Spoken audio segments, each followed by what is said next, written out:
আসসালামু আলাইকুম ভিউয়ার্স, কেমন আছেন সবাই?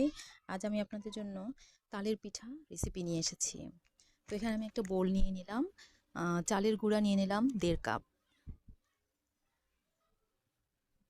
এরপর নিয়ে নিয়েছি ময়দা 1 কাপ, মৌরি দিয়ে দিব হাফ চা চামচ, জিরার গুঁড়া দিয়ে দিব 1 চা চামচ।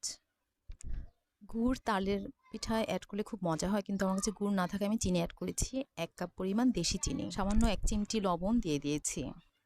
তালের রস দিয়ে দিলাম 1.5 কাপ পরিমাণ। আপনি ইচ্ছে করলে আরও বেশিও দিতে পারেন অথবা কমিয়েও দিতে পারেন, কোনো সমস্যা নেই। তো এগুলোকে আমি এখন মেখে নিব। এখানে আমি 2 পিস পাউরুটি ছোটো ছোটো করে মিলিয়ে নিচ্ছি। আধা কাপ পরিমাণ গুঁড়া দুধ দিয়ে দিয়েছি এবং পানি পরিমাণ মতো অ্যাড করব।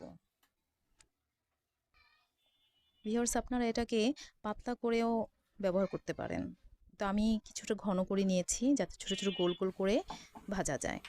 চুলার আঁচটা আমি মিডিয়াম হিটে রেখেছি যাতে পিঠার ভিতরটা ভালোভাবে হয়ে যায়।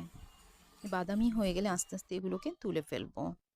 হাই হিটে পিঠাগুলো পুড়ে যেতে পারে, এজন্য আমি এগুলোকে মিডিয়াম হিটে ভেজে নিয়েছি। হয়ে গেল আমার তালের পিঠা। ভিউয়ার্স, আপনারা অবশ্যই ট্রাই করবেন।